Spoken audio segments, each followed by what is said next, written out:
You didn't see that. I've just had to fix the chat engine while I was there. So, hello and welcome to Floating Polly. This is our idiot's experience on rigging a character. So, we've got the character that we've been working on for the last couple of streams. I say last couple, a bit more than that, actually. So, we are about maybe a quarter of the way through. And as you can see, we've got a bunch of bones set up along the leg. We've got a root bone over down by the 0 point. And we've also got like a sort of, I guess buttock bone. A sort of center root, which then breaks off into the hip and pelvis, and then the rest of the spine. Then start moving into the neck, and started moving into the arm.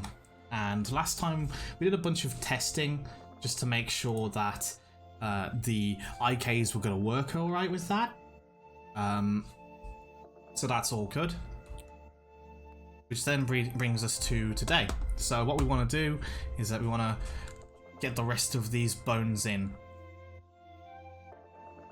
Now, some of these are going to be really, really finicky, like the hands, the fingers in particular. And there is an amount of reuse you can get out of doing like fingers, right? But it only goes so far, and you're going to have to do a lot of repositioning. But as far as actually controlling them goes, that should be fine. You won't be controlling them through like an IK mechanic or anything. Most of the time, it's just down to simple actions and drivers, basically, or driven keys. So let's continue where we left off. Alright, let's start with the hand. Or rather, more accurately, the wrist. And you notice that I've got this bone, or this joint, sorry, just shy of the wrist. Now I want to just unreference my low poly for a second. Okay. And there's a part of me that thinks that that maybe is not enough geometry to support this, and that it may need more. So, this joint is going to manipulate like from here, and then the actual wrist bone, sorry, the wrist joint that actually rotates the hand is going to be about here. It's sort of a double jointed wrist, much like with the way that there's a lot of double jointing going on in the arm. It's the same kind of thing. because the wrist rotates independently of the arm. And if I were to just put this over here, and without any kind of other joint to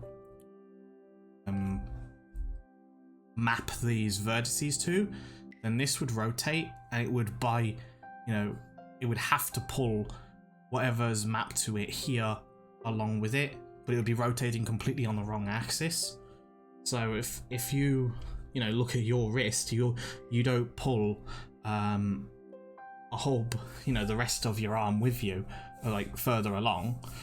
So sometimes you need more than just one joint to be able to rotate something like the wrist, or even like the elbow and the knees. So,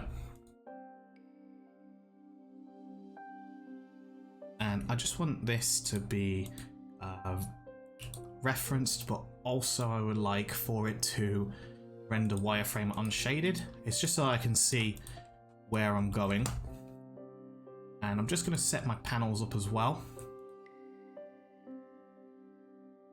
Over to... should be a view for this, like perspective, or perspective front. Yeah. It's not exactly hard to make it. Yeah. Alright. View as well, I would like to... Alright. Yeah, but I'd also like it to have wireframe unshaded, so it's not too bad. I can tell what's going on. Alright. Also, I've been trying to brush up on facial rigging as well, so what I would like to be able to do is I would like to be able to rig the face so that I would be able to, perform expressions on the character without messing anything up. Like it wouldn't be purely blend shape driven. I used to, like when I was editing like character expressions, it would usually be in the form of blend shapes, because it just seemed so daunting to do any kind of joint operations there. It just like you'd feel like there was just so many bones. That probably isn't really the case at all. Where is it? I think it's... I want to just see if I can make the joint size smaller. Yes, here. Ah, right, it's on 0.1 right now. All of these are on a radius of 3 right now, so well, okay. I guess it doesn't matter too much. I could probably just select every single joint and then change that to 1, and then change the animation joint size to 1,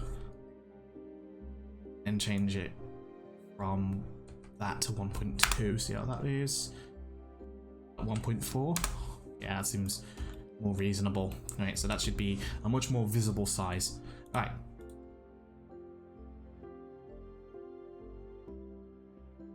Okay. So this joint here basically supports and maintains the weight of the vertices here, so that when this rotates, it will only affect up to about maybe that point, and then it gets stopped, I guess, by this, which could then also rotate. Although we do have a like a twist joint there as well. All right, so on to the hands then. Move to the side, and I want to make this as easy as possible. And to do that, I'm going to just hide everything except the body. Hide that for now. back on reference and in that, let me just anti-aliasing is on. Smooth wireframe? Oh yeah, it's on. Cool.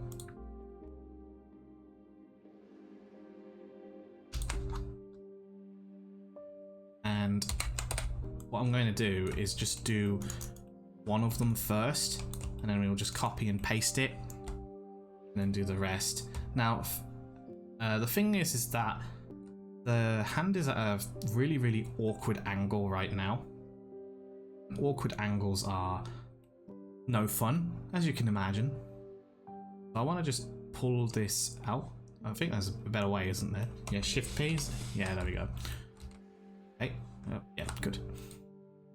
Alright, and then I want this thing to have its transformations frozen. I'm just going to check that joint orient is on.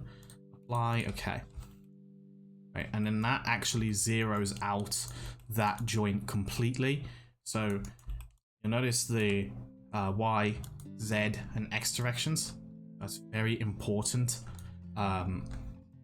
in terms of the direction that the joint faces. When you have joints attached on, though, it should point a relative axis towards the next joint, but you have to then decide which joint that is, and you then have to make that consistent across the whole model. We'll go into why that's important, but for now, just understand that it is very important. So, in order for this to be aligned, I just want to throw this onto the grid first. Okay.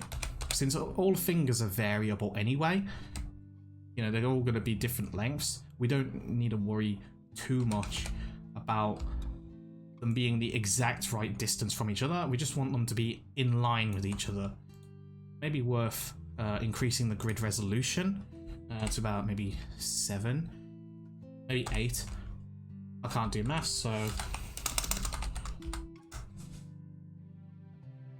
you know, in this case, you've got a length and width of 20 I think this is centimeters. Grid lines are every 5 centimeters, and then 5 divided by 8 would be 0.625. I don't like that number. We'll maybe do 10. Right, and then 10 would be quite literally 0.5 units apart, so go ahead and do that. There we go. That seems like a decent resolution.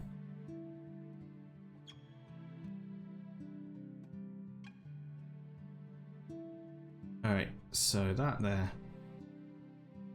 These two, it would make quite a lot of sense for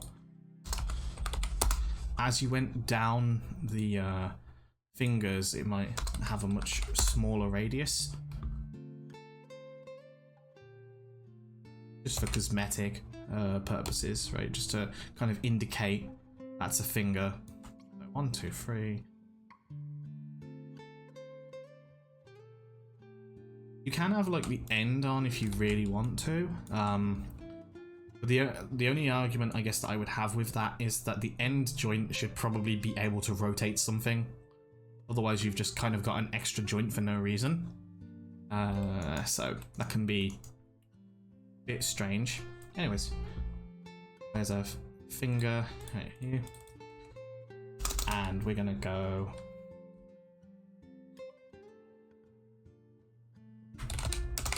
finger. We don't know which finger it is yet. We'll just say 1. Like, we could go index, middle, ring, and pink. I guess we could do that. Yeah.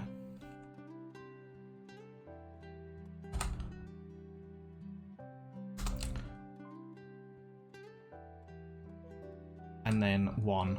Right, so like it'd be if this was the middle finger, you'd go middle, right, finger, middle, 1. So that would be this in this area here. All right, and then of course our mirror suffix, like which side it's on. Although of course that one's number 3, not number 1. 1, 2. Parent that, parent that. Okay. Oh.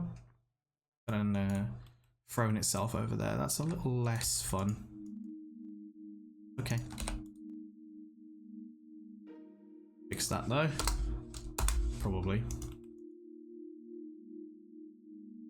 Yeah.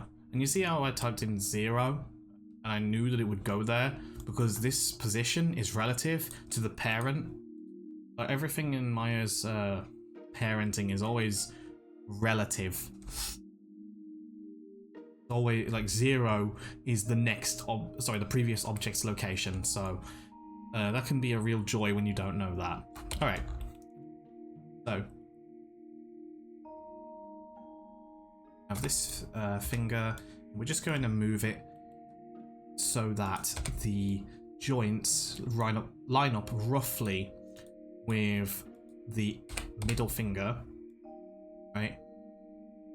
So that when go to do this, it will only be a case of just moving it in position. As you can see, yeah, pretty much. Not that much effort required for that.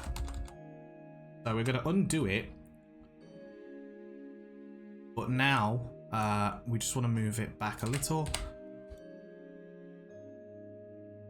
We want to rotate it so that we get the very rough curvature of the finger. But just making sure that it still faces like straight down.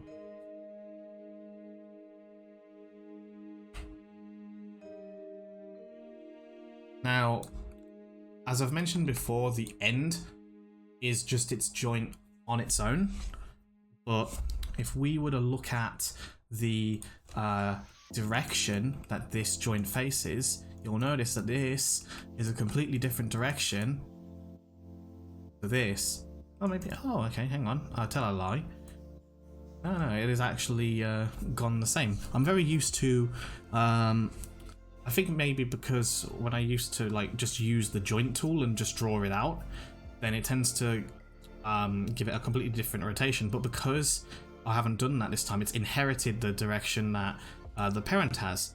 It's still the wrong direction, but at the very least, I know why. Right? In terms of why I think it's the wrong direction, basically we can see that y-axis is pointing backwards into upwards along the chain, which is not what we want, but that's something we will correct across all the bones later. So, and I believe I should have a plugins that do that. All right. So we're just going to move that over here. And we've got these fingers. That's good enough as a rough. We're just going to duplicate that first. Right, so obviously that's not the index finger, but you know.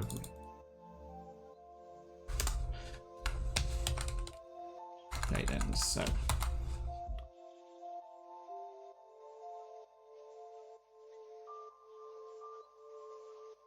gonna make the middle finger there. This finger, which is currently our index finger, and it's also going to be our like base to clone from. We're just going to move that over there. Right, so this is then our middle finger. We just rotate that along, along to fit the middle finger. Just going to move it back so that it's mostly central, or as central as we can get it. Might take a little bit to get that properly, but that's the thing about hands, is that they're not completely even throughout, and even if you did make them completely even, there's still going to be some trickiness where not all of them quite line up the exact same, and that's okay, you know, it's just what happens. Now, the easiest way to just extend it along is to just use the object mode on your move, which I think you can do by holding W and clicking or something. No, not quite. Well, whatever. Doesn't. Oh wait, hang on. It's yeah, it is here, right? So if you hold W and click and drag, you get this menu, and you can switch your space. In this case, we want object space. Yeah. All right, cool. So then that just becomes a case of moving that along the axis. And you want it, depending on the way that you've modeled your fingers, in this case we're using a slightly more efficient way, but it's also kind of harder. You want it so that it's lining up with the center. So like if this is a section of the finger that is bending, you want it so that it's in line here. But if you've got another loop here, it's the exact same. Right? There's no difference. It's just you have to make sure that it's rotating around this point, and it's this point that does not move. So when this rotates, it pulls these vertices along that arc and doesn't touch this. Okay, I hope that makes sense. Right, so we're just going to move that forward a little along its axis. Okay, that seems all right to me.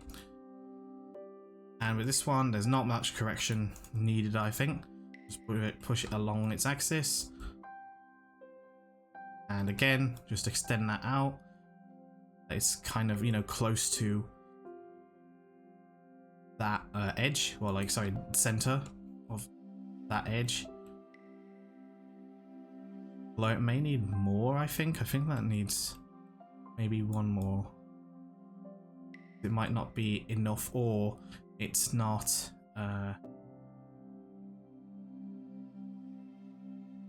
that should rotate like that. Yeah, that seems a bit weird to me.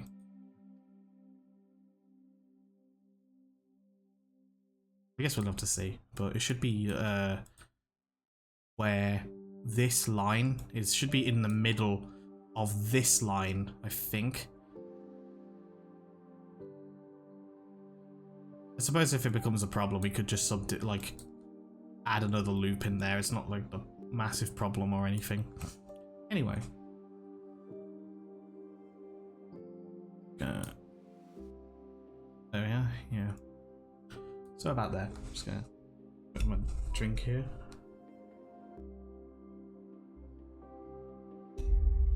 Whoops, sorry. There. Okay. Rotate that a little bit more. There we go. Alright, so... And then when we rotate along like this, right, we get that movement.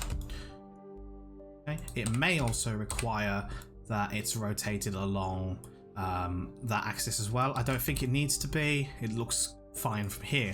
But there is a curve that occurs along this... along the hand, or rather more along the fingers, and so you are going to need to curve that out. Now, if you're feeling like this is a good enough shape that you can work with, you could just duplicate it to form the next set.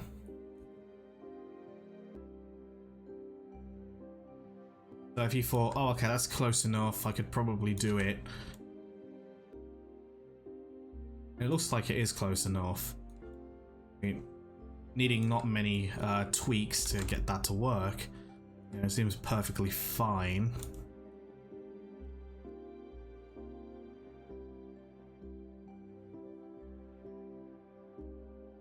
You might want to disable the snapping options that you've got.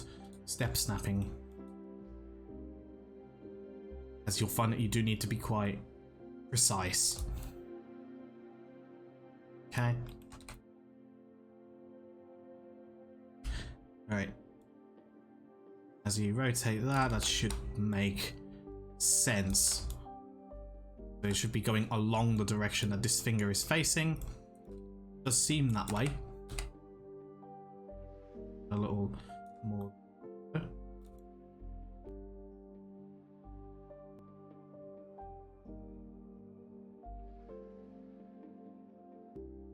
Okay. Check this bit as well.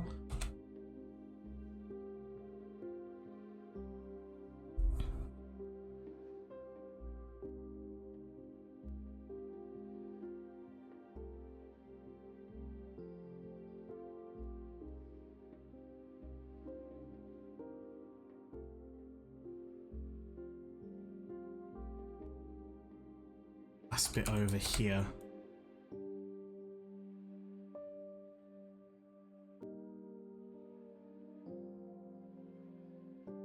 Okay, so that essentially becomes our new index finger. Its old index finger we could probably just rename to like ring and then use that.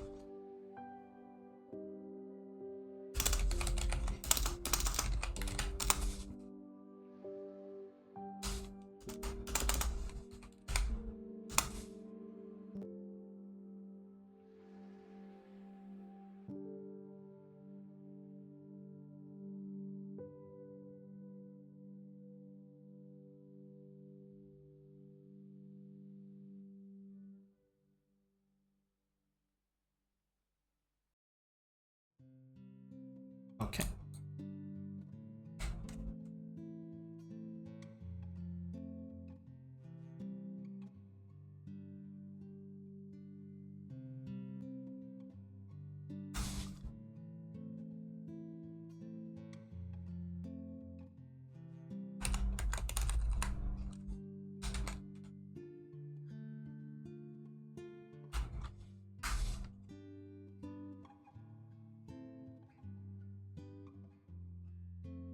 Right. Finger.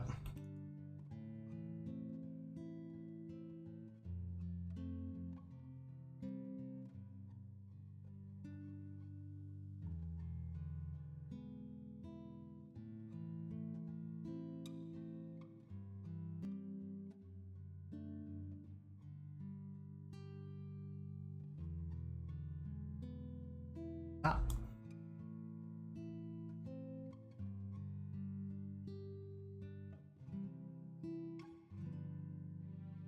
Up and back a bit.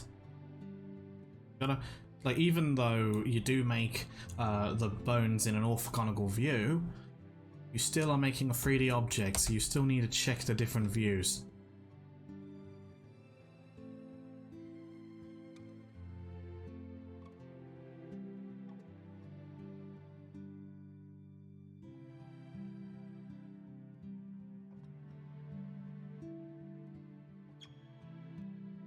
Okay.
Oops.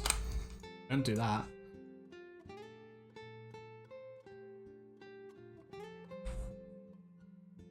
Get out of component mode.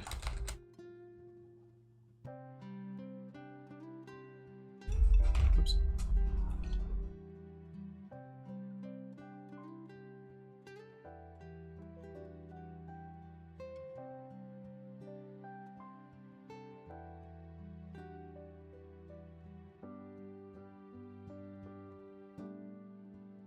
And also, all those seem to fit.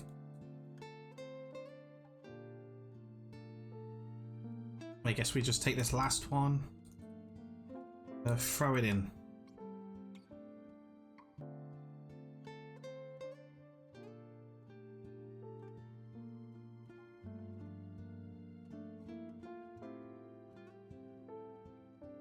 Obviously, you know, with the pinky finger, this is way too big. Case of shifting it about. What's the thing we need to do?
I thought I noticed something a bit weird.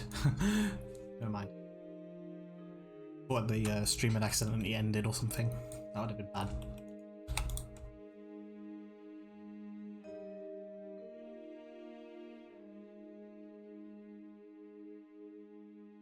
Anyway.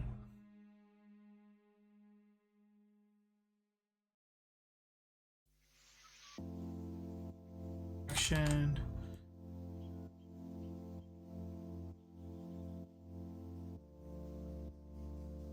Seems like that's okay.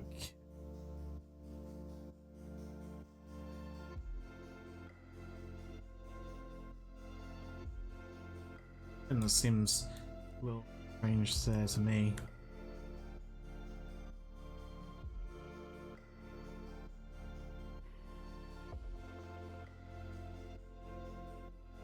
Okay. Alright, that seems fine.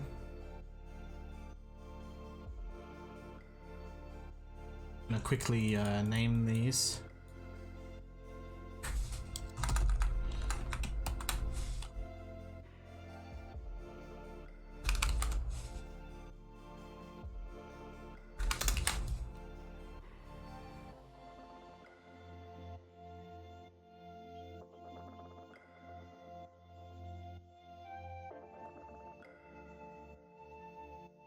We're gonna do the same with the thumb.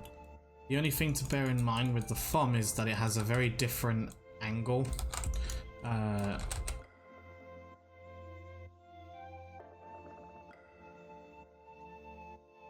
result in some kind of interesting play, I guess, with it. Of course, that changes the way that you're going to, you know, actually rig with it.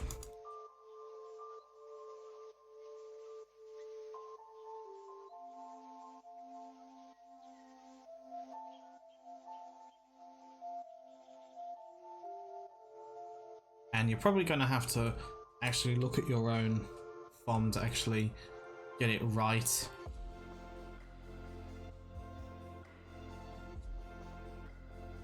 Just edit this a little so I can see where it's going.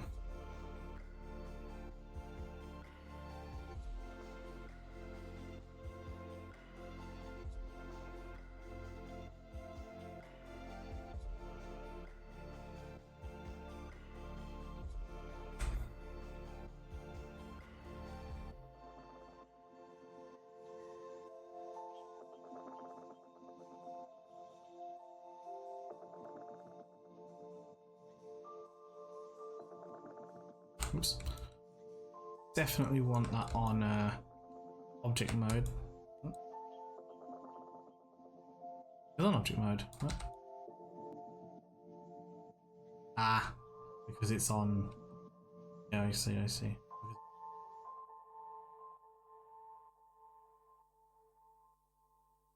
And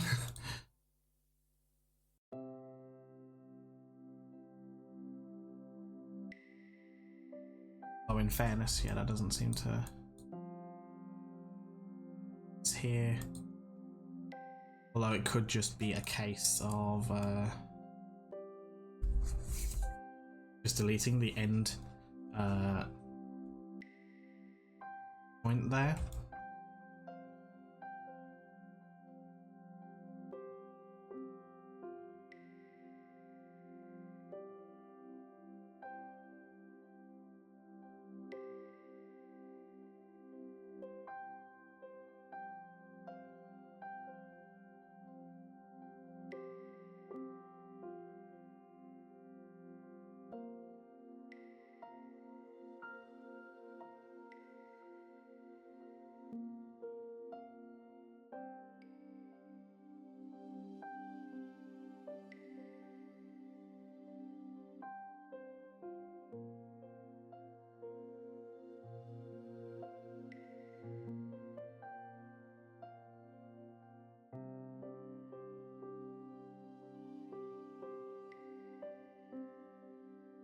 I'm thinking that it's going to need maybe another one here. I'm not sure yet, but I'm like thinking pretty hard about that.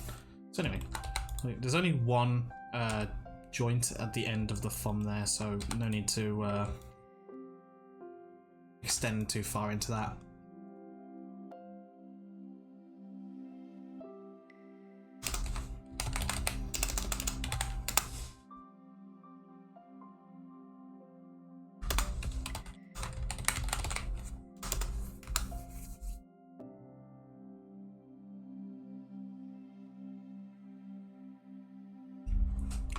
Surprisingly warm.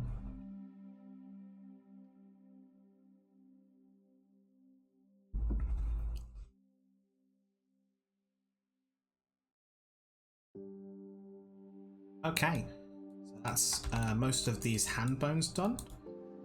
Well, the finger's done really. Now it's just to make the rest of the hand.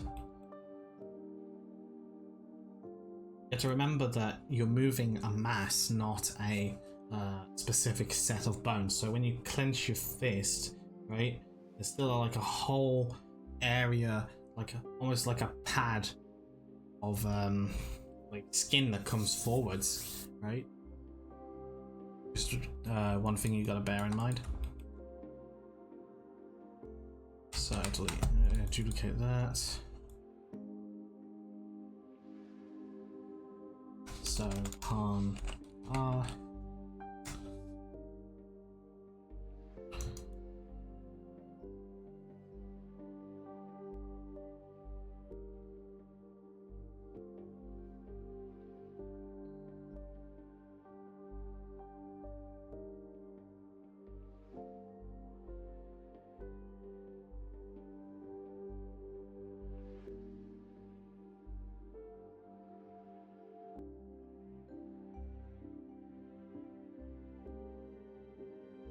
I want this direct facing the same hand as well, but for now I'll just use this as an indicator.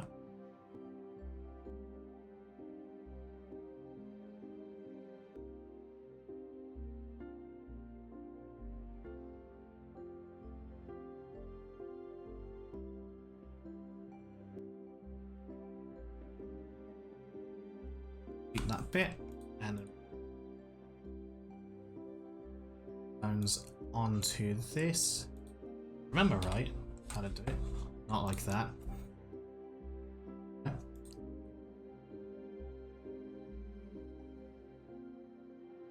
Okay, so the only issue is the current direction. So as you can see, when I'm manipulating this, okay, I'm having to pick a very strange direction. Now, perhaps we can look into actually trying to orient this joint. Got this little plugin from Comet. If we'll just visit the website, that would probably be good.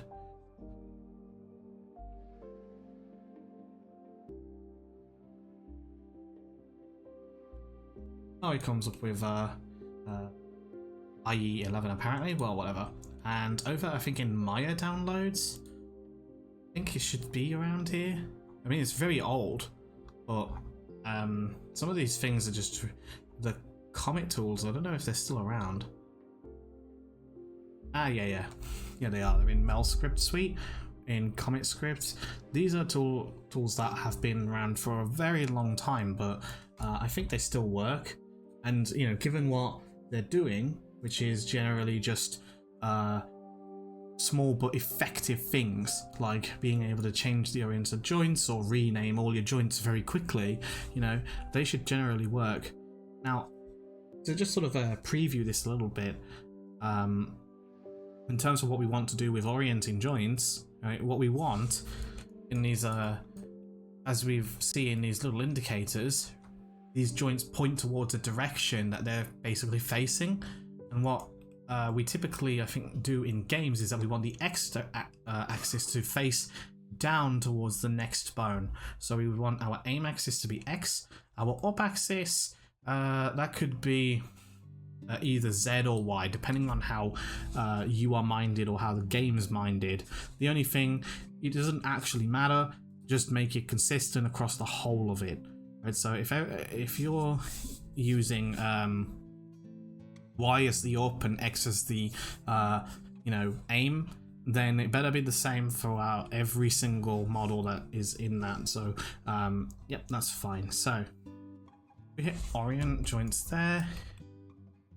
Now, because this joint has 4 entire other choices it can pick from, it doesn't know. So there are other ways of going about this. So let's just, I don't know, throw in 40 as a number here, right? Manual, rotate and tweak.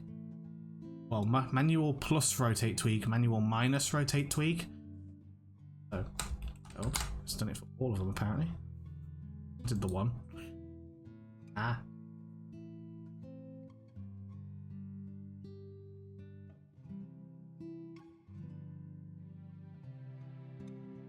Aim axis, up axis.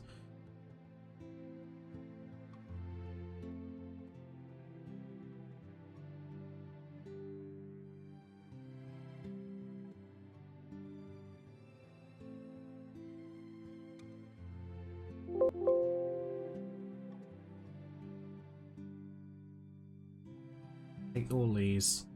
Aim axis X, up axis Y, orient. Okay, and you see that they're all, or at least, well, these 4 that I've selected are aimed that way. I'm gonna just select all of these and then do that. So it's gathered that the aim axis is down the to the next bone. It has even done it on these joints on the end as well, although it won't necessarily rotate it to like the correct facing direction, but that's okay. It's good enough. Fine. I'm seeing a slightly weird join here. Huh? Ah. I think some of these have accidentally joined incorrectly. Move that over there. There we go. Parent it is fine. It all 3, 2, 1. 3, 2, 1. Finger ring 3, 1. There we go. Now the weird joint is gone. That was a bit strange. But so this joint here, we want to be able to tweak it so that it's facing the correct direction, and you can see that it obviously is not right now. Oh, we've got about 10 on Y. Y being this way, so that's going to rotate the wrong axis. So we'll take that away. Z, I think that would be positive, but we can just see it is not. Sorry, I hit the wrong one. It is actually. So, and you see how the y-axis here is now set in this direction, and it takes that from the way that these two, like, you know, this blue and green line form, or otherwise the surface normal. So basically that's the direction that it's going. We don't need to rotate that, but when we rotate on the y-axis, it can come in and out. Right? And you might find that is pretty useful when you need to animate something you know, like not particularly. Oh, sorry, I'm losing my train of thought. So basically what I'm saying is that this if this is facing the correct and consistent direction, you're going to get much better results out of your rig. The last thing you want to have is one joint over somewhere that has a completely wrong axis, and you will find that that will become very tempting to skip as well. That would be extremely bad. Maybe not so for portfolio work, but it will be bad for practical work. Bear that in mind. But then again, as character artists, it's not like we have to rig, so yeah, I guess that depends on who you're with and what position you have.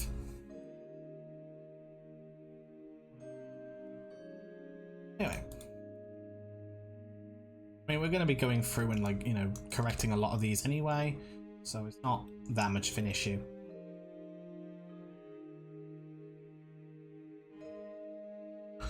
Alright, so we know that is already on wrist there. Get that. Okay. And so that can it does have some limited rotation that does require another bone to be there to help support it. It can do anyway. Alright, so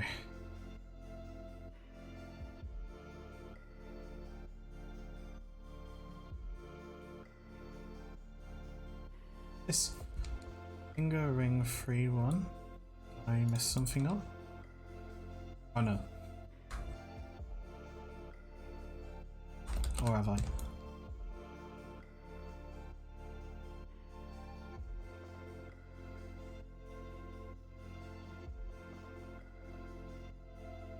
Wrist bone is here.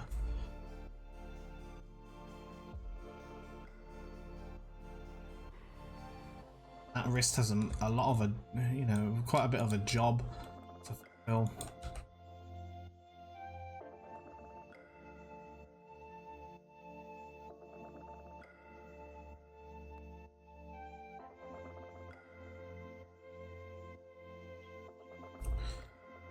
All right.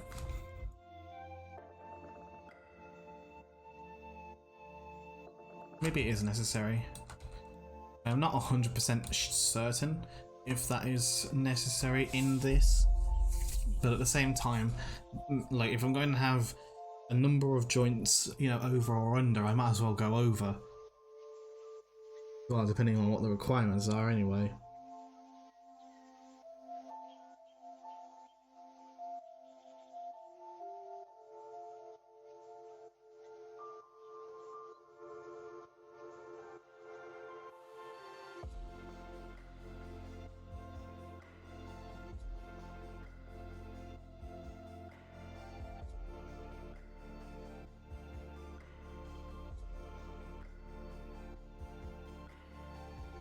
That over there, parent this over there.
Alright, so that's the rest of the hand then joined up to the body. And what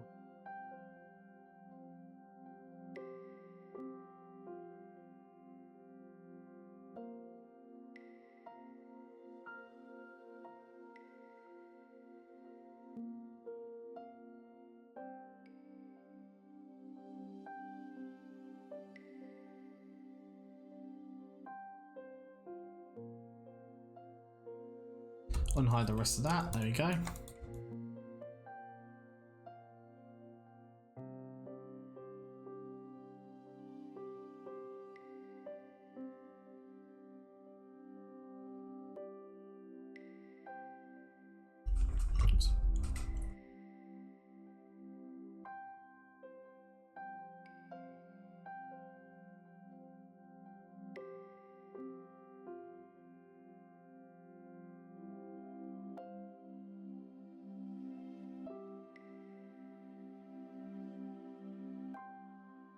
Okay, next bit.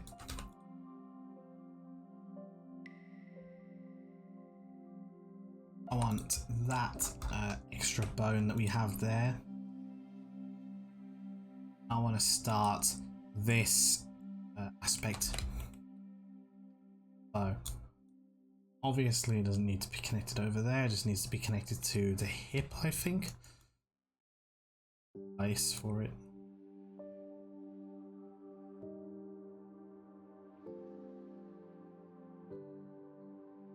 Oops.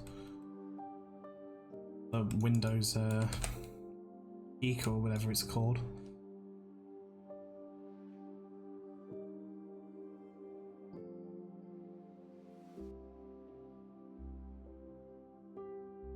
So we just want to make sure that's in line with that.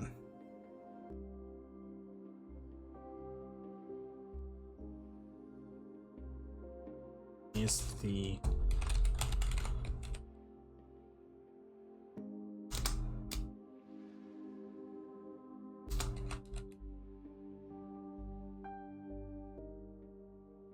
big ribbon.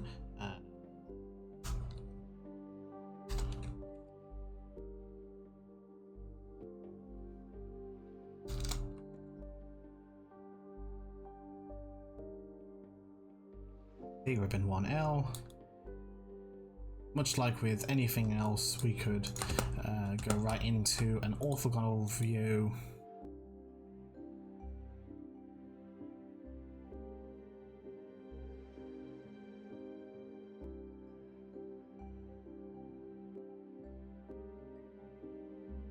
Maybe not quite like that, but we can just hide most of that actually.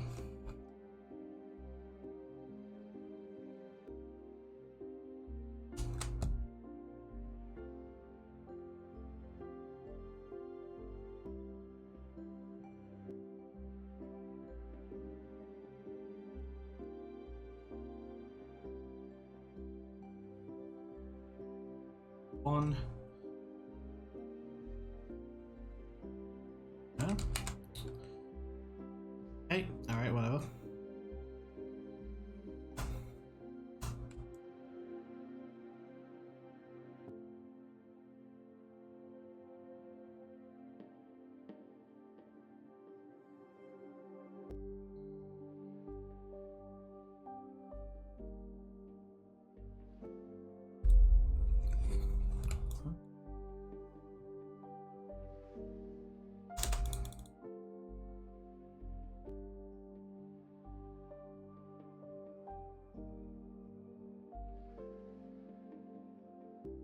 Where'd it go? I just had it.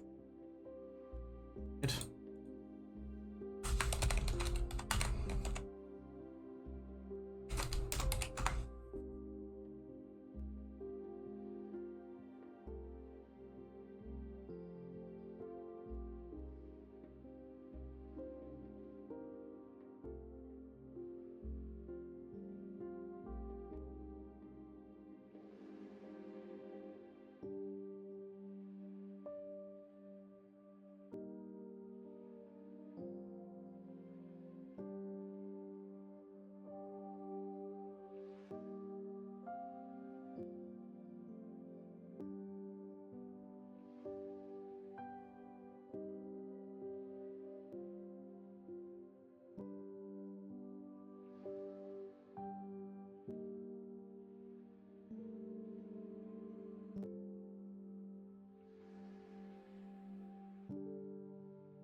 Next segment.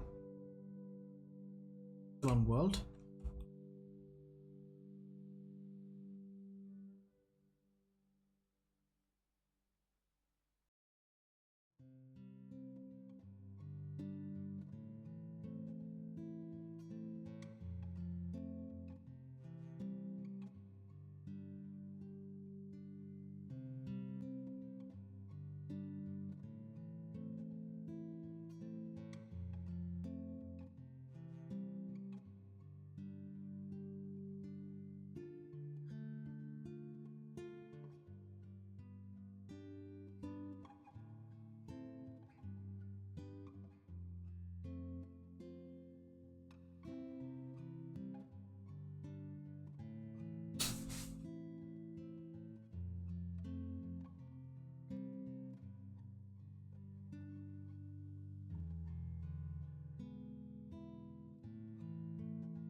cool.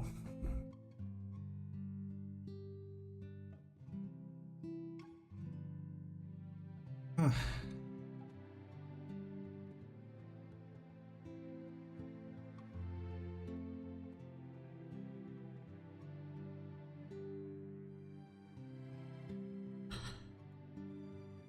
As I might have said before, that you wouldn't want the end necessarily to have a joint on, because then it's just a bone there for no reason.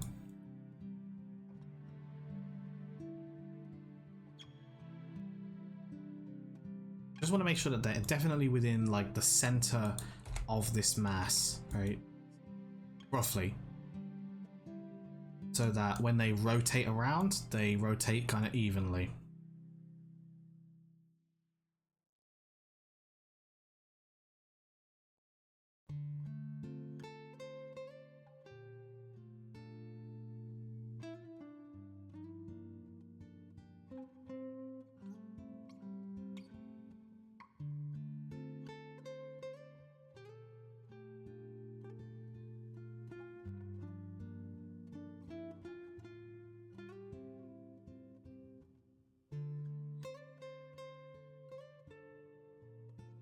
Right then, so aimed, so big.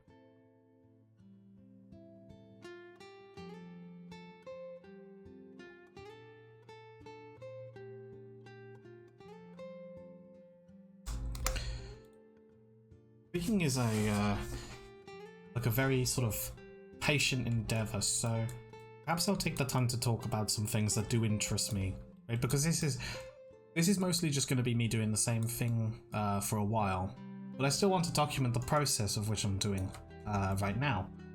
And you know, one of the reasons for this is so that I can actually look back on it and be able to note, you know, progression. I mean, I don't mean that in a certain way that I'm going to sit down and watch a 2-hour live stream of myself. That might be slightly narcissistic, but what I mean is more just be able to note things that I may have done differently after learning things. One of the things that I'm learning now is actually just, I've mentioned this earlier, facial rigging. So Plural Site, for instance, have been doing this sort of like month free trial for everyone.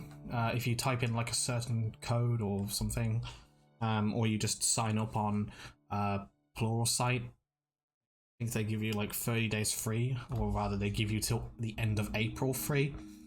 It is pretty smart of them, because I might consider actually like taking a subscription from time to time, like activate and deactivate when I need it kind of thing.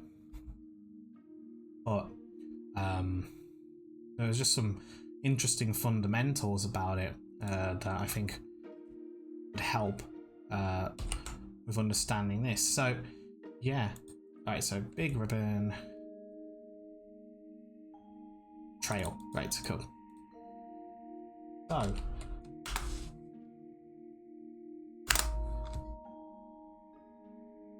what I talk about? After all, rigging is really just a game of patience, from what I understand. Obviously, there's going to be some really technical parts to it, and there definitely are, but it's very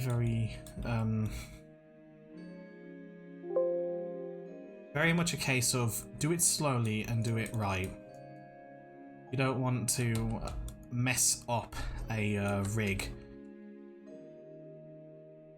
I've learned from experience that's a terrible thing to do. Incidentally, while we are here, just want to unreference this. Look at this. These two pieces. Wondering if it's worth moving it down. The ends tuck in a little bit more, like that.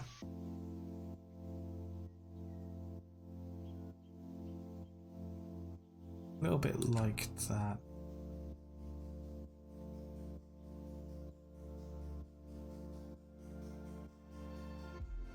probably. After all, it doesn't have to project again, so no issue with that. The only thing, freeze transformations, delete by type, history, there we go. And you gotta do that. And right now, I definitely gonna need to world space it, but it sorry after all.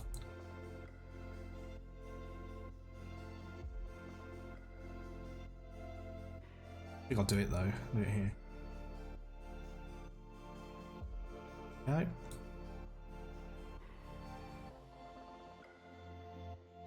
Right.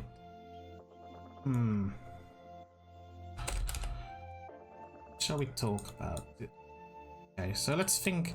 Maybe we'll talk about what is going to be interesting for the gaming stream on Sunday then, right? Because after all, I've had a few ideas for games that might be quite interesting. One would be The Witch's House. Even though I've played this game quite a few times, I love it to death. One thing I think might be interesting is to go over and do a no-death run. And in fairness, if you've ever played The Witch's House, you know that that game doesn't have that many... Well, it has a lot of death sequences, but a lot of them are triggered by, you know, not knowing that something is going to kill you, you know, and you just hit yes and then it kills you, of course. And then obviously those kinds of things wouldn't really, you know, get me killed, or at least I would hope not. That would be particularly disappointing. But there are like challenges in terms of the like the twitchy aspects of that game. So like when you walk into a room and then a friggin' monster just pops out of nowhere, and you need to react to it. That's that kind of challenge there, I guess. So that might be kind of interesting. That's why I needed it on the grid there. All right. Oops, need both of them. Not like that.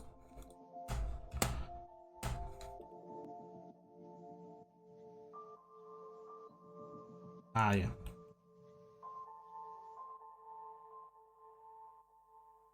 There. I'll do. Alright. So, yeah, The Witch's House, it seems like a very, very interesting game to do. The only issue with it is that, of course, I know it back to front, and but it is short.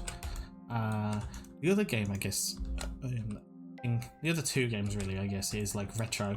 So, Dungeon Keeper, Quake, like the original Quake 1.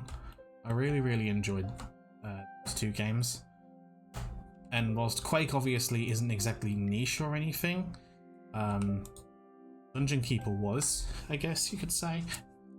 Like, to the point where people know who Peter Molyneux is, and they know what kind of games that he makes. Fable.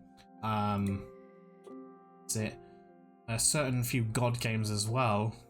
I believe it's Black and White. Not 100% sure.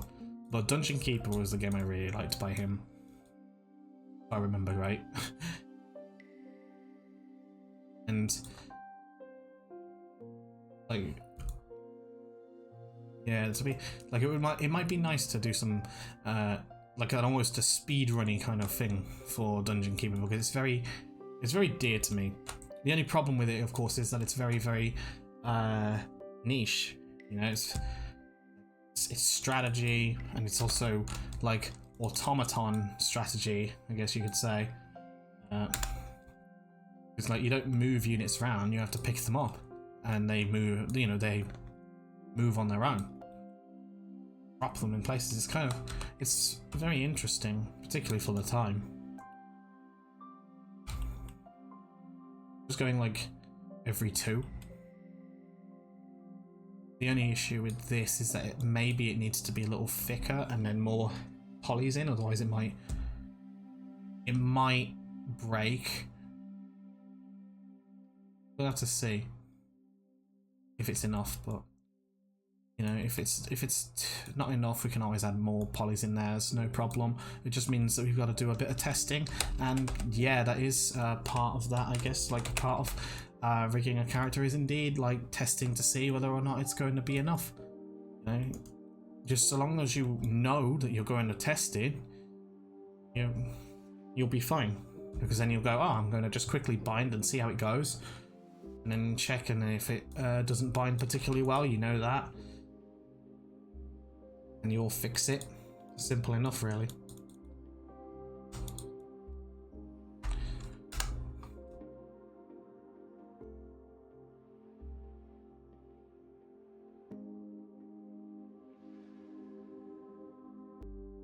Okay. Next bit.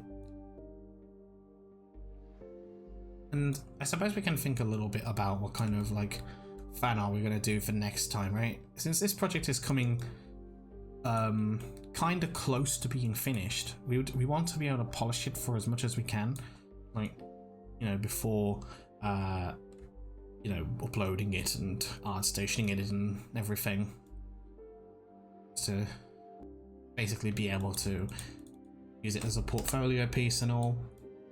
But, you know, what kind of ideas are we going to have for the next, you know, project? What kind of project are we going to do?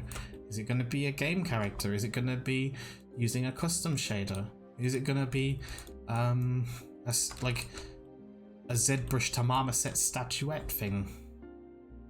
Yeah.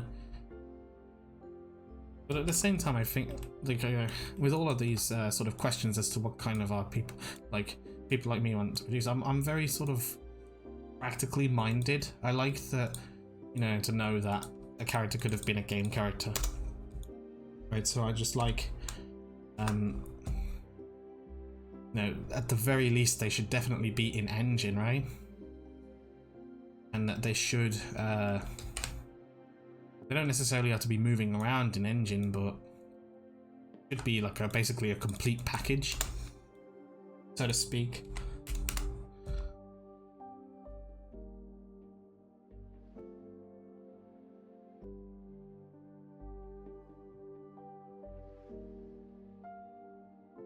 I think the way that we would do these things is like by a spline. The only problem with this, of course, is that we've bent it a little. It'd be a little problematic.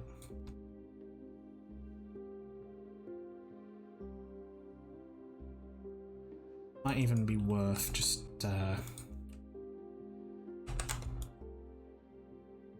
thinking about straightening it.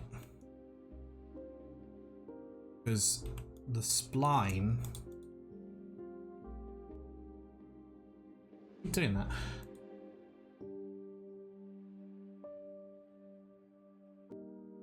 The spline, well, I think here.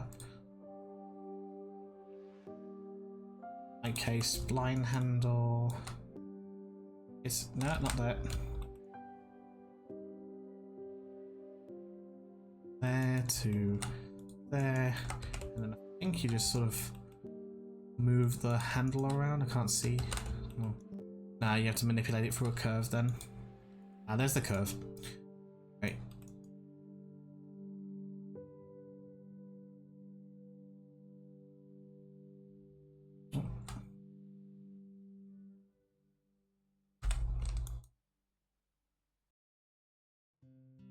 Oh. So when you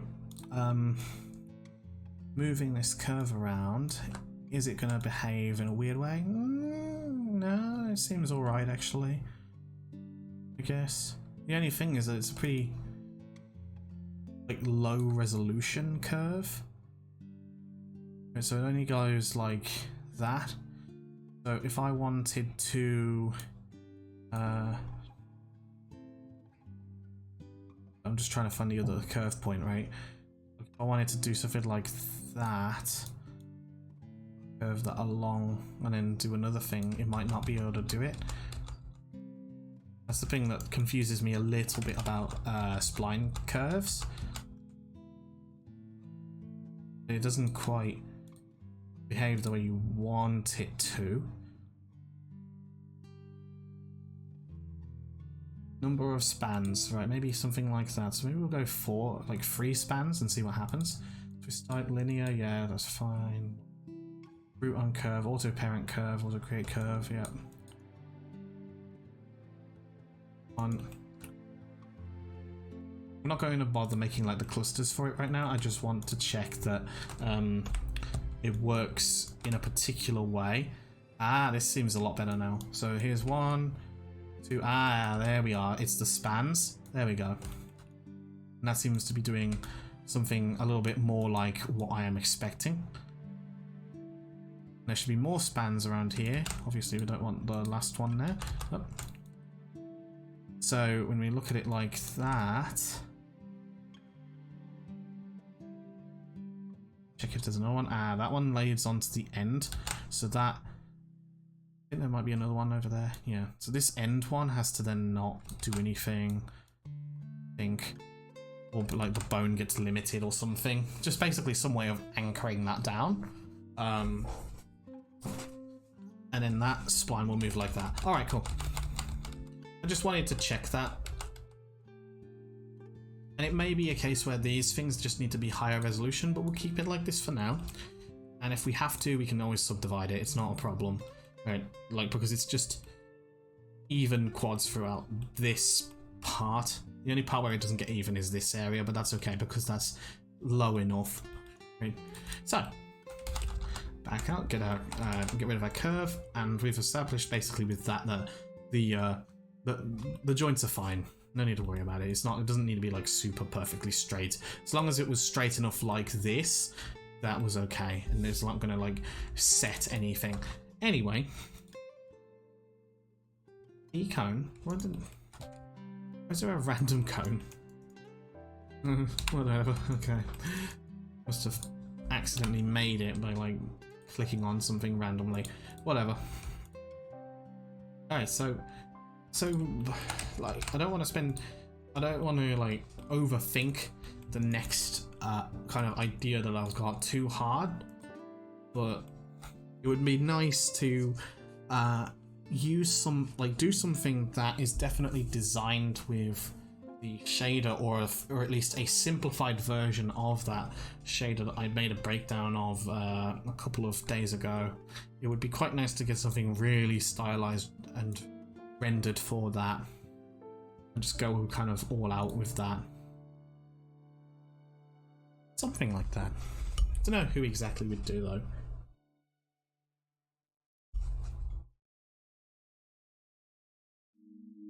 But clearly it would be anime. Like, I think it would, you'd kind of have to, I guess. Because I've been following a lot of, like, I guess, anime CG modelers. And you won't find them on ArtStation. It's quite strange. They, like, this type of profession in Japan doesn't really use ArtStation. They use Twitter. So everything that they post tends to go there. Alright, so we've got that spine, we've got that.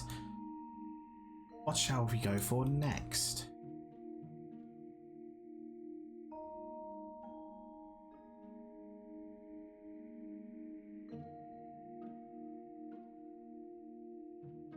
Just trying to be able to see. Alright, okay, cool, that's a little better. So we could try maybe some frill arts over there. The only issue with it is where would you put the bones, right? You could just make like a set here, 1, 2, 3, 4, 5, 6, 7, I guess, and just manipulate them that way. Maybe. Or you can just put the bones on the ends, right? That, and then just parent that lot to something like, I don't know, one of these bones somewhere, or maybe even this, parent that there, and then when you want to move them around, you just move them. Just need to check that there's... Just need to check one thing on Unreal, for instance. Well, I don't know if like as in Unreal. We're not actually rendering it in Unreal yet anyway. We're rendering it in Marmoset for now. But the thing that I'm curious about is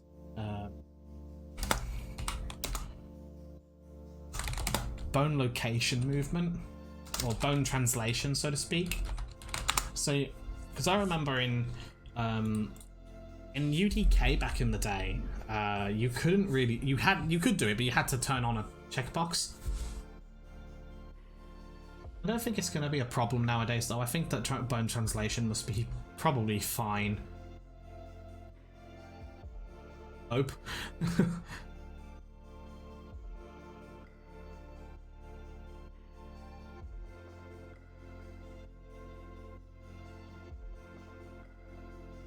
Okay, not going to worry too hard about that. In that case, so how should we do this frill? It would probably make the most sense to parent a bunch of bones along the edges, perhaps, maybe, and they would then be parented to this bone here,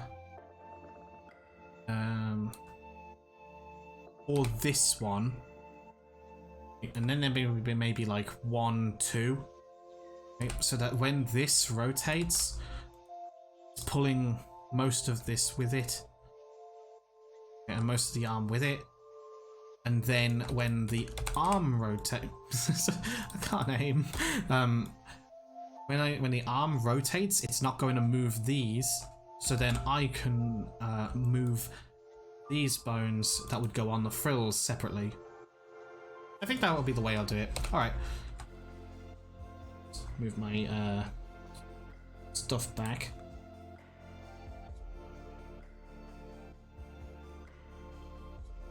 I was looking at the like some Unreal Wiki stuff on the other screen.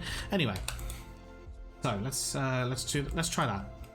So we're just gonna grab this bone. This is already parented to it.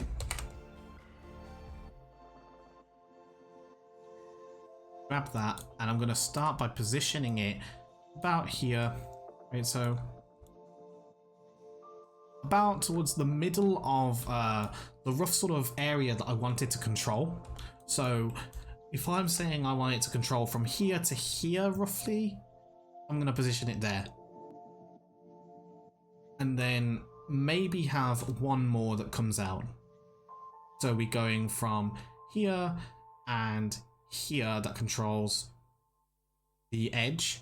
Okay, so this edge there, and then this lot will control the initial sort of rotation. But what it won't be mapped to is the edges that are connected, or rather flipping through the actual dress, so to speak. That seems to make sense to me, I think. Alright then, now obviously these bones might be a little bit big, so I'm just going to scale them down to about 0.6, and it would be good if it was controlled by like some kind of reasonably robust controller. Right, rather than having animators go over and hand tweak every little bit. Okay. So we just want to call this shoulder frill underscore 1 right. Something like that. So we'll start 1 from the front and then go all the way to the back. Just to make things a little bit easier, we're just going to hide the hair.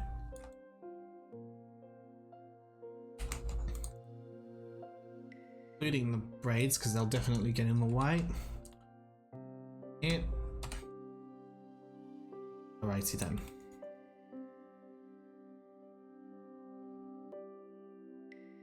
I guess it's kind of unavoidable. We want it to just make sure that it's pointing in the direction that the frill is actually facing.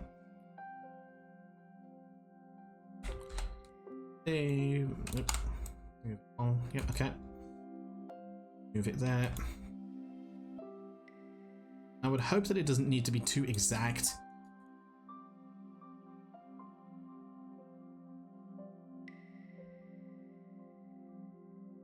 And hopefully I'll be able, I think that maybe the same logic should be able to apply to the skirt as well. Although I'm still very not particularly confident in skirt rigging. There doesn't seem to be very much information on it, and most film firms will of course be using cloth physics, because that just makes sense. But with games, yeah, we can use cloth physics, but if you're trying to do something that's more stylized, and you know, cloth physics aren't going to necessarily do what you want it to do. So I guess the best example that I've got is the new Grand Blue Fantasy, where, and I really should just buy the fucking game, but it's like super expensive, but it's got this absurd like level of like skirt like fidelity in it. Like one of these characters has like this absurdly beautiful frilly dress on, and it's just absolutely nuts. Like I just wonder how they did it. Bearing in mind that they've got a whole mesh going on for outlines and stuff, it really makes me wonder how they've gone about doing that. Crazy stuff. Anyway, so we're gonna have 2 parts, 1, 2, and we'll have that throughout. I would hope that it should be enough, or even these bigger ones, hopefully. So this is going to control this slot.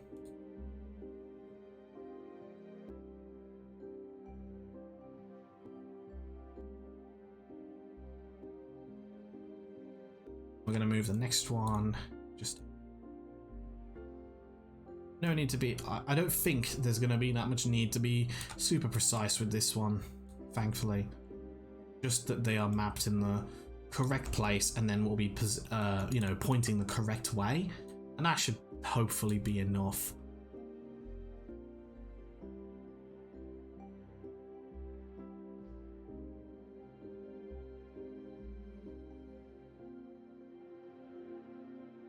This is going to control the... Might expand over to here. Probably want to move it up a bit.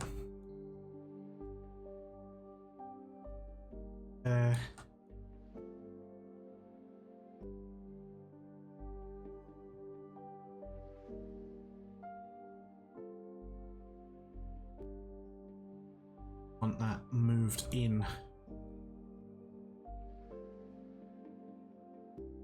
And its frills. It's not like it has to be super precise. It's just that the location definitely has to be certain. So this one is number 2.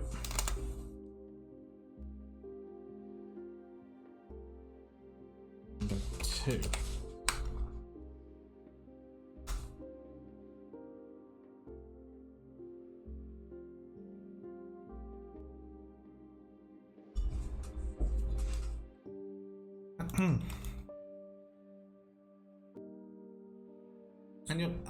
And you'll notice, like, it's just taking ages and ages to place some bones. I've said this before. Yeah, it should. Well, maybe not like this long, but well, it's a complicated character, I guess.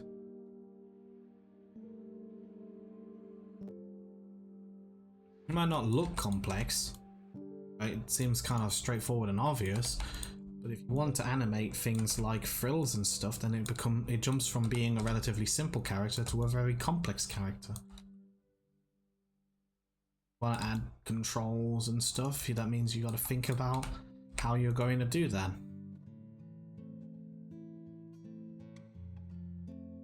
Even characters that seem like they shouldn't be too difficult, so like, you know, say a stylized character in a tracksuit probably has some level of complication in there somewhere. And by that I mean, like, maybe tracksuit might have been the wrong choice of word. Maybe bodysuit. Like if it was like, I guess the easiest example would be like Shinji from Evangelion, right? Something like that. That seems like it would be quite a simple character, and it is to a degree. But assuming that you were building like the rig from scratch, probably would still have some complication in there. Okay, next one.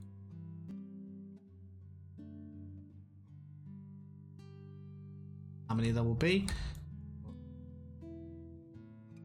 Okay, so I want this one to control this. This one is controlling this. This one is controlling this subsect. Here. So in a way, I'm kind of pairing them by, well, I'm segmenting them out. So you should be pretty certain as to which ones are going to control what.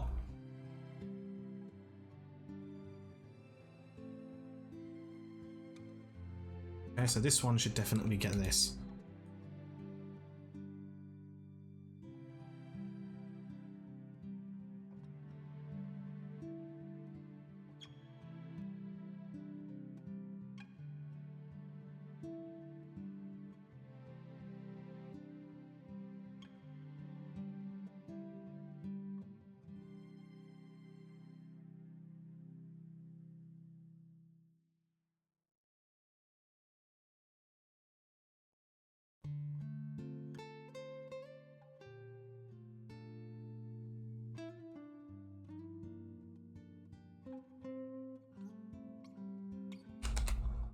Some of this we'll probably have to do off screen, like basically the busy work stuff.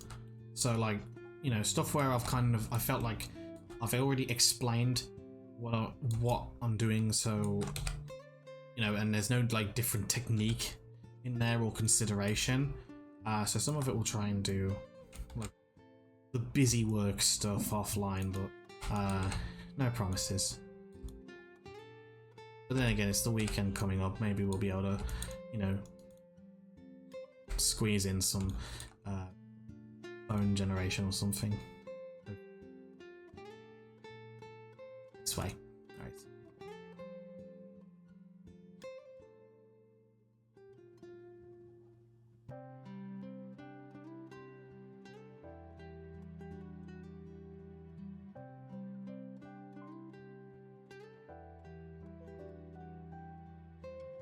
Would definitely not be nice to make a proper cell shaded character though.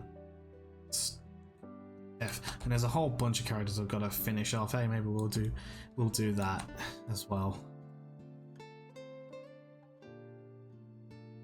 So, maybe some people can relate to, yeah, like, you know, when you have to end up starting a project, but then something comes up, you have to then start another project, and then you realize you've left the older project behind.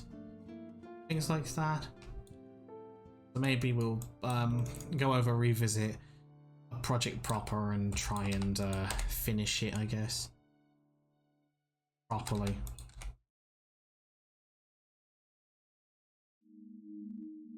Some projects for that. But the most important thing with this project is that this is going to have a rig that we should be able to reuse. That will help speed up the process for those characters that are behind in particular. That would be especially good.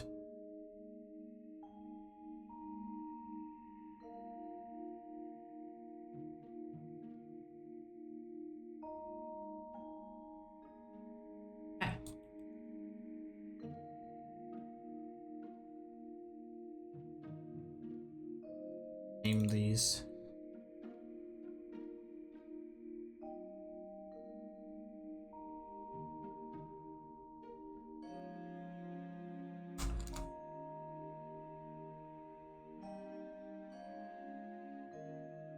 Six.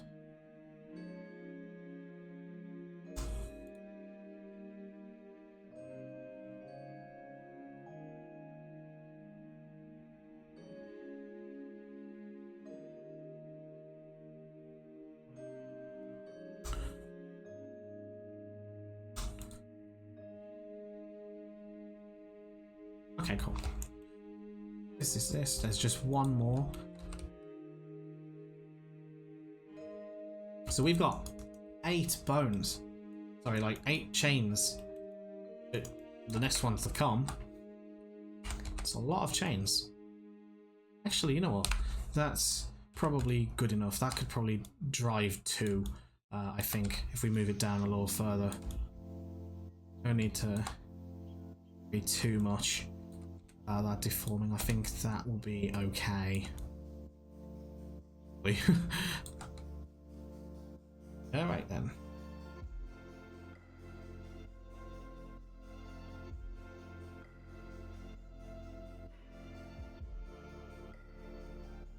Right. Now let's just make sure that's named, so yeah. It does feel a little weird, going over and making this many bones that are then connected only to the like one piece of the spine. It does feel strange that it's floating like that, but that's actually, I think, the way that we want to go about it. You know, the way by joining them onto this part here, and when that rotates, it's going to move all of the frills along with it, along with, you know, the shoulder and everything, right? And then, you know, we can manipulate this based on like wind or correction or whichever, all sorts of stuff. All right. Okay. Now then, that's done. We want to get this neck ribbon, give it a few bones. So we can start from one of these, right? Okay. Move that up a bit. Just up. No, it's sorted. Oops. I need this to go here, I think.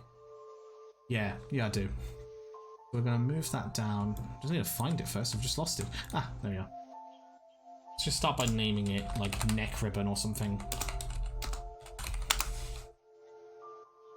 Move that down into the clavicle. So this is the same logic as the frills here. Right? The only difference is that it's going to be centered and it will manipulate the necktie ribbon. We could separate this so that the pieces move individually. Yeah, we could do. It might just be a little bit overwhelming though. I mean, does it need to be? Yeah, you know what? Yeah, it's probably right. You probably should. We probably should. All right. Well, the way that we go about that, just zero that stuff out first so that it's definitely center. Right, then take this lot, zero that as well, so that it's definitely centered. Put that there. And then move this along from unshaded, and just make absolutely sure we're hitting a point that can manipulate the ribbon correctly, because your joint placement is really important when it comes to low poly stuff. When it's like super high poly, you know, it is still important, but obviously you've got more polys to play with. Here though, when we're talking the difference between placing this here and over here, right, the angle at which these verts move will change, but it's only going to be constrained by the vertices that are around it. So if I were to put this joint in the middle here, right, and to demonstrate, I'll do that, right, and we'll use this arc as a sort of example. If these edges here were to move, the actual way this whole set is constructed will move, right? So it will look like it's kind of floating a bit, and then these edges will rotate around this way if it was bound to this, but if they're not, then they just stay there, and all that happens is that the line that draws from here will end up drawing up to there. In other words, you basically move your you know, your mesh around the completely wrong way. Whereas when you sit a joint in the middle of a you know, like an edge ring, and you move this will rotate based on this location. So when these lines are rotating, they rotate correctly, or at least more correctly. Depending, everything has an extreme. I wish I could demonstrate that, but I don't think, you know, like, we can demonstrate every single like bad step. And it's more just like I'm just talking about some, you know, previous experiences that I've had with rigging and stuff. So, you know, That's why it's called an idiot's experience of rigging, because like a lot of the things that I've learned about rigging, besides obviously following tutorials and such, is, you know, mistakes. But it's still kind of self-taught, so, or at least I would, I guess, call self-taught. It's not like proper, like a proper course on rigging or whatever, you know, like the actual like proper technical stuff. But if it's just for, you know, character posing, it's probably not that bad. And we're going to sit it roughly in the middle of an edge ring.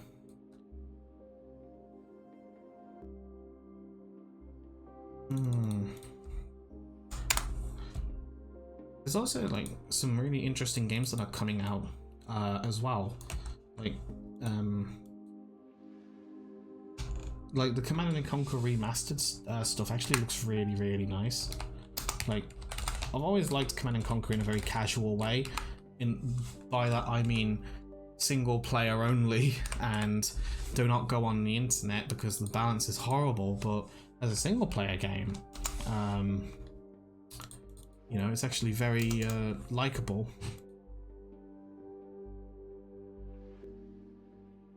But with in particular, I really liked Tiberian Sun, so that was really, really endearing.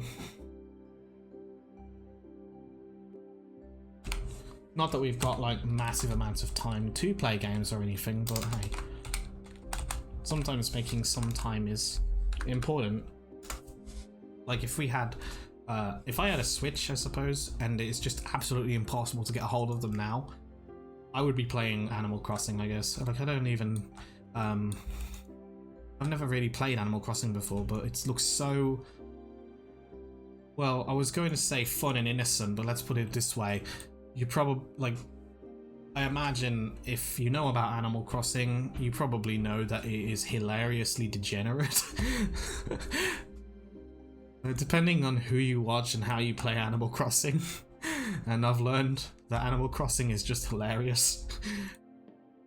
Like, well, the basements that some people have, or the, you know, the welcome that you could get when you visit someone's village or something. Like, you just the floor is made of their favorite VTuber. Oh dear.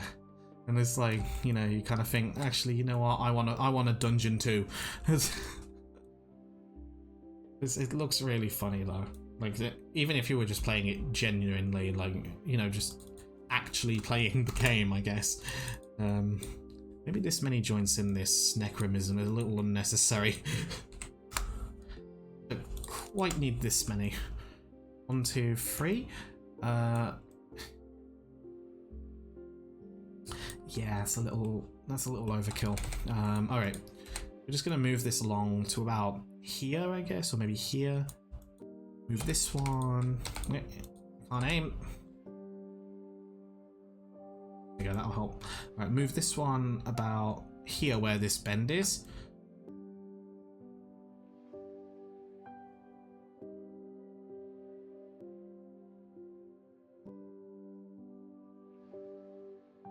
Out there, right? No need to be super precise.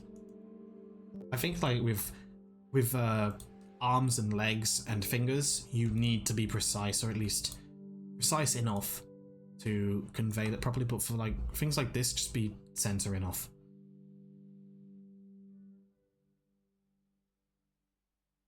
Yeah, Animal Crossing looks a treat. Wow.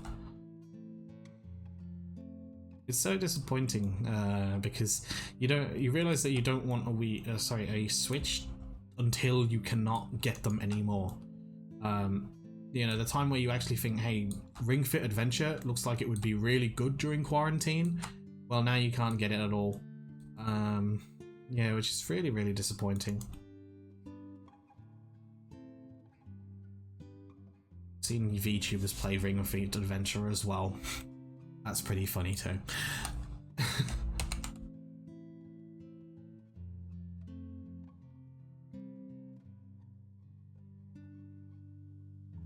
Yeah, I think for that level of fidelity, that's probably okay. right? Not to jump into like impossible levels of like, you know, neck ribbon fidelity. It's only a small part of her anyway. And we've already got asymmetric movement on it, so, you know, this many segments is probably okay. How many segments is it? Like 5? Well, 4 if we don't want to count the central part there, I guess. That will probably be enough. And hopefully it won't like clip into itself. Alrighty then. That's our neck ribbon basically done. I don't think we want to move this part at all. We want to keep this part quite static, and maybe like the bit here could move around based on like some little control, but you don't really want that moving around very much at all.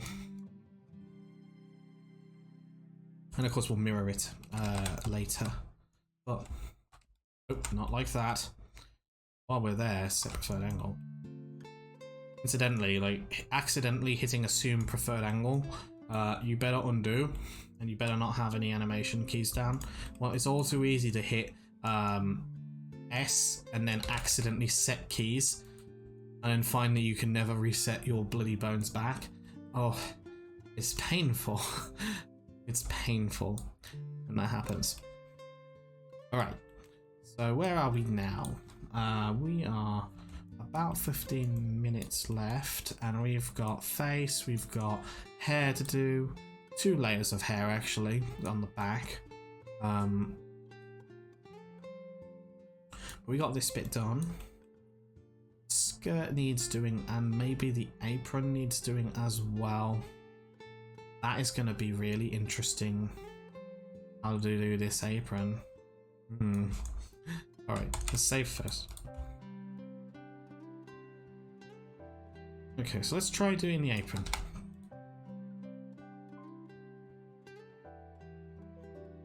And this apron should pair up on hip joint, I think.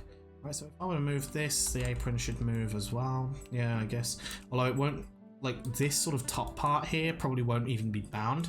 We'll probably be more looking for this area. However, thing to bear in mind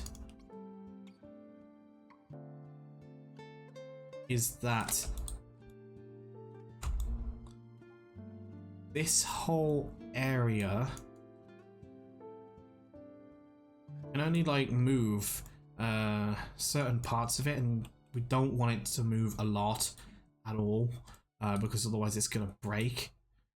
What with basically layering on this sort of very simple mesh and then this very complicated mesh on, yeah, we can, you know, copy weights as much as we like. It's still possible to break, so we kind of want to make sure that like this sort of top part here, maybe even down here, doesn't move at all, and then we have very sort of specific bones coming along from this way, almost like a sort of like a branching out. So when we move it along from like the center, then the rest of it kind of fans out. Not sure that's easy to understand, but perhaps if we just make a start on it, we can it will hopefully become more obvious what I mean. So just gonna grab this thing, and yeah, I can see that obviously it's bound that way. That's fine. Zero that. So from hip, we want it to go to about down here.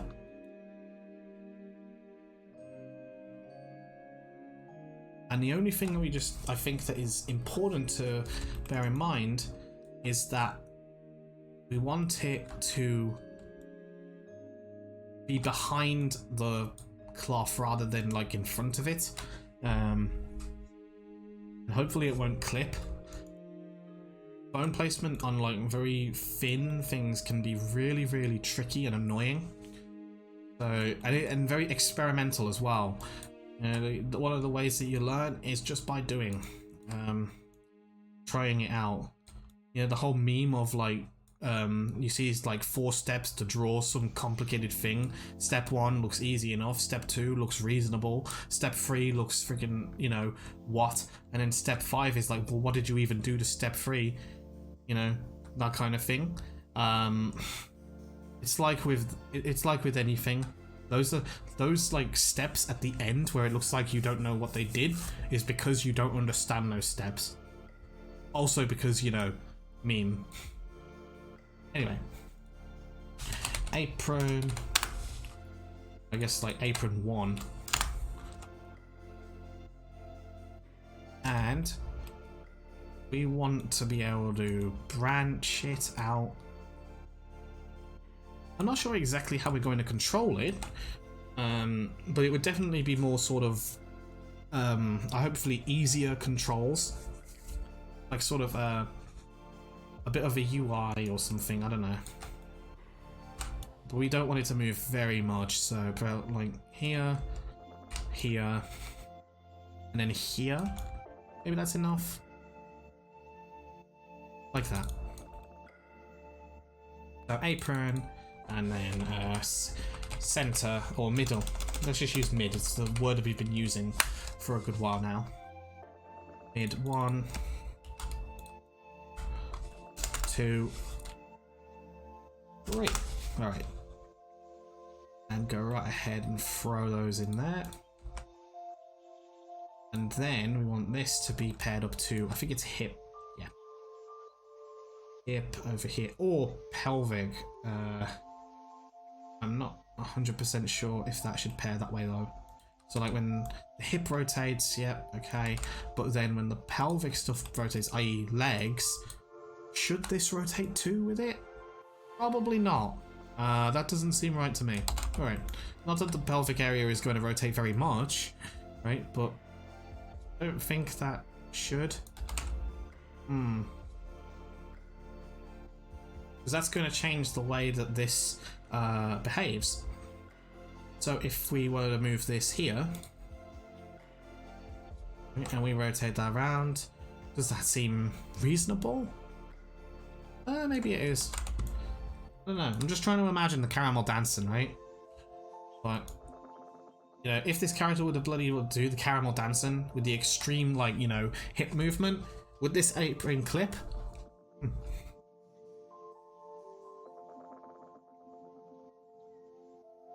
Not that the caramel dancing should be used as like some kind of measurement as to whether or not your cloth is going to work. Alright, okay.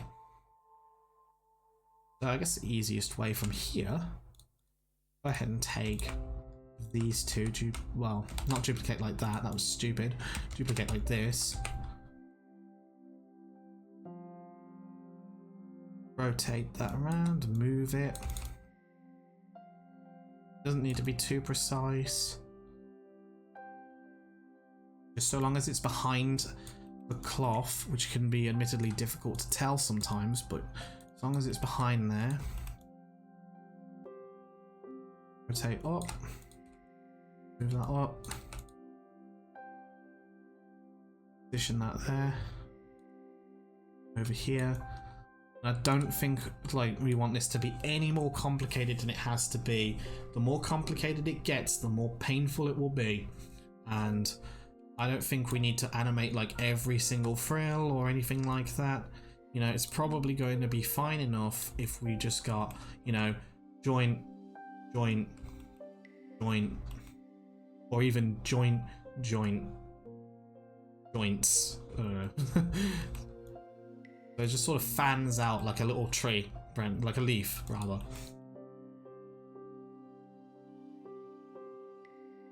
A little bit more forward.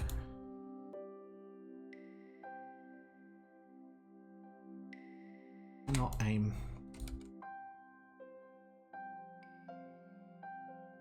Okay, there we go. So when this moves, well, admittedly like the wrong way right now, but when this moves like upwards,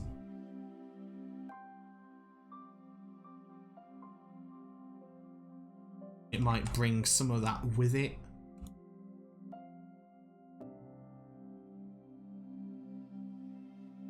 Might be worth orienting point as well.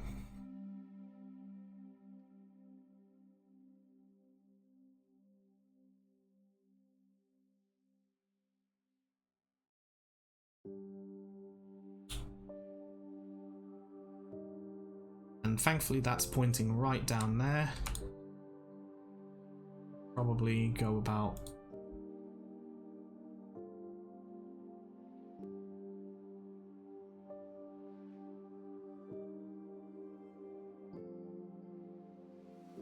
some things have the same name. Oh, there we go. Right, I see. Yeah, you don't want that. That's mid. This then is left. No, it's not. It's right. What the hell am I talking about? Right one, right two.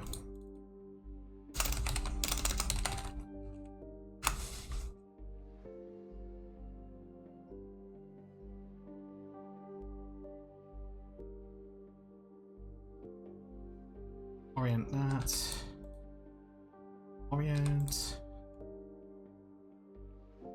That doesn't work with the G hotkey, by the way, which is slightly disappointing.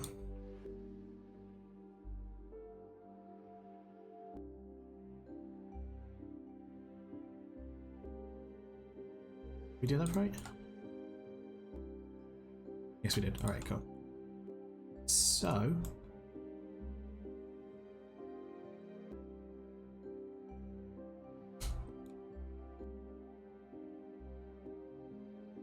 One thing that might be useful here, so that I can tell it's definitely behind it, is to temporarily take your X-ray joints off, so that you can tell when it pokes through.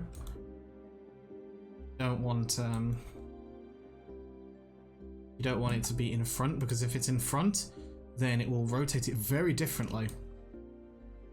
That being said, it's also worth bearing in mind that this cloth is not symmetrical, so there may be some post adjustment required, and it will have to be skinned as a whole object, not just as one thing.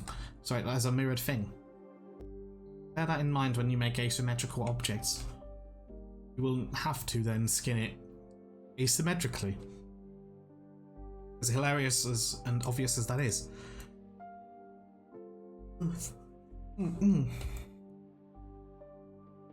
That's a little too forward, actually. And just that. A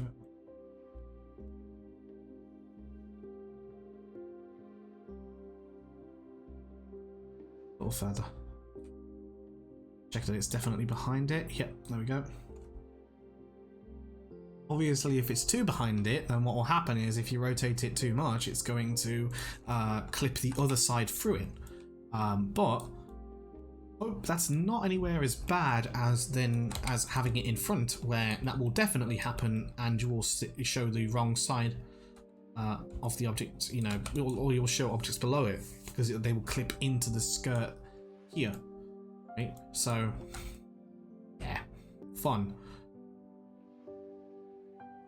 Alright, we're closing to the end of today. I think this could probably go with being further down. This could go with being...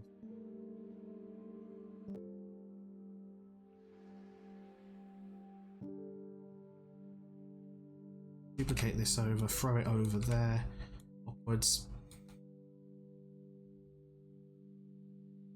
Off.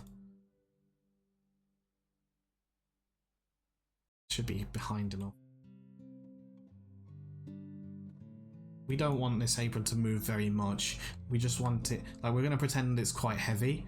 And to be fair, aprons are pretty heavy. Right?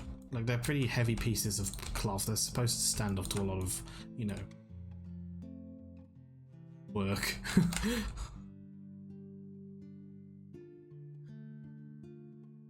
Like, I don't mind if this like joint, I guess, like in between, like bone, I don't know what you would call this, this like segment here pierces through the cloth. That's fine. It's just the actual joint that I care about.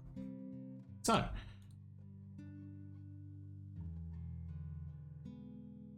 now I'll probably do that for today, I think. And yeah, it's slow work to consider that, which of course will be mirrored, right? So, but it may be a case where when we go to weight paint it, it's going to need to be weight painted individually. And in the case of the actual bones themselves, it may be required that the other side is manipulated. Well, I guess we'll just have to see about that. Like I say, it's not meant to move a lot, so we might be able to get away with the same skeleton sort of format. It looks kind of like a Las Placas or something. A bit weird. Anyway, right, so mid 1, mid 2. Just make sure that this makes sense as a name. So mid 1, 2, 3. When this rotates, it's going to bring along the rest of it with it, by the way. But it may be a case that you don't rotate it at all, and you actually just well, you might rotate some of it, but then some of it will be moved instead, and it will be controlled via a control that prevents the user from messing around with it. In terms of reusability, this aspect would probably be deleted to make way for other bones or something.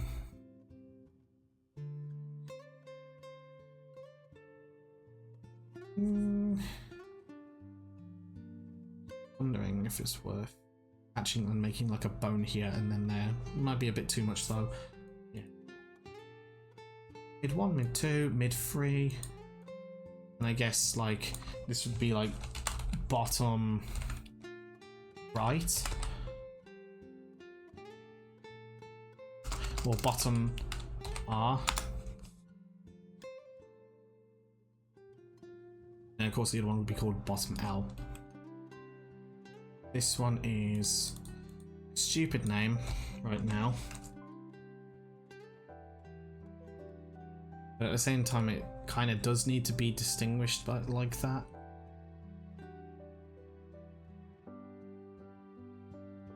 Not sure what I would call it. Because I need it to have that name convention, but at the same time I need to give it a way of determining what area it is. So maybe I'll just call it like not edge, maybe edge, I don't know. Edge or offset. I guess offset will have to do. Although that doesn't sound particularly great either. So F offset 1. Underneath that is offset 2, and then of course R or right side.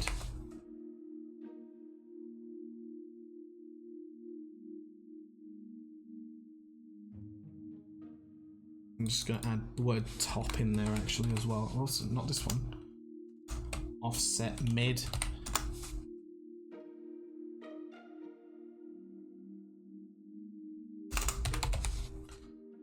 Mid 1, offset mid 2. Right? Okay. And offset top.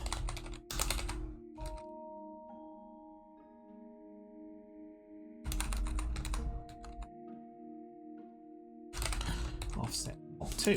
Alright, okay, cool. So hopefully that's going to be enough range of motion to be able to control just a little bit of this apron and be able to do some very minor movement with it. We're not trying to make it like flick out all the way and like, you know, really change or anything. We more just want it to bounce than anything, right? So like if she was running, then it might bounce a little bit. If she was like, you know, doing a jump, it might bounce and lift a little bit, but ultimately it's going to be very attached to the skirt that's underneath it. Like, even though that's not exactly what happens, right? But, you know, we're just going to suggest that it has some minor animation in it. Anyway, right, so that's as far as we've got today. There's obviously going to be more fixing to do, more stuff like that. Wondering if it is worth adding a bone there. Probably not. No.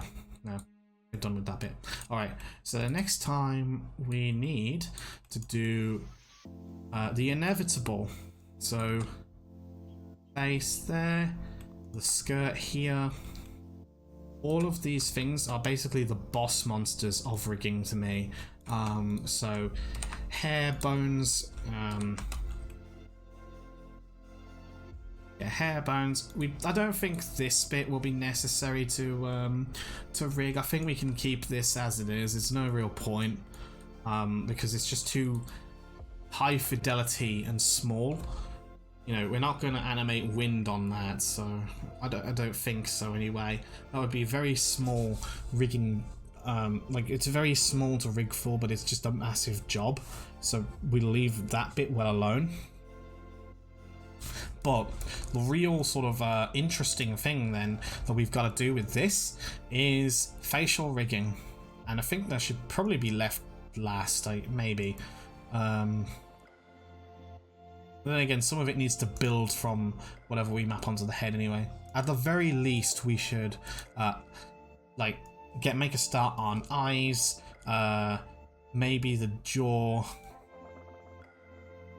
You know, maybe put some eyebrow. Well, no, that's part of facial rigging. The eyes, the eyelid, like the start of it, and I'll show you how I do that. And then we'll build upon that in another session, and then also the hair, and then of course how on earth we're going to do this skirt, because it is super complicated, I'm sure. Alright then. Anyways, alright, so it's starting to get a bit late into the session now, so thank you so much for coming to this session if you have. And if you've got any questions, of course, feel free to ask away. I will try to get around to answering them, of course. And I hope you'll join next time in this. Like I say, I think that most of these will be more sort of, I guess, like talk sessions, where if I'm not really explaining anything that's useful that I haven't already explained, then I may talk about a different, more casual subject, you know, like just something that's interesting to talk about, I guess. And obviously you're free to respond to that as well.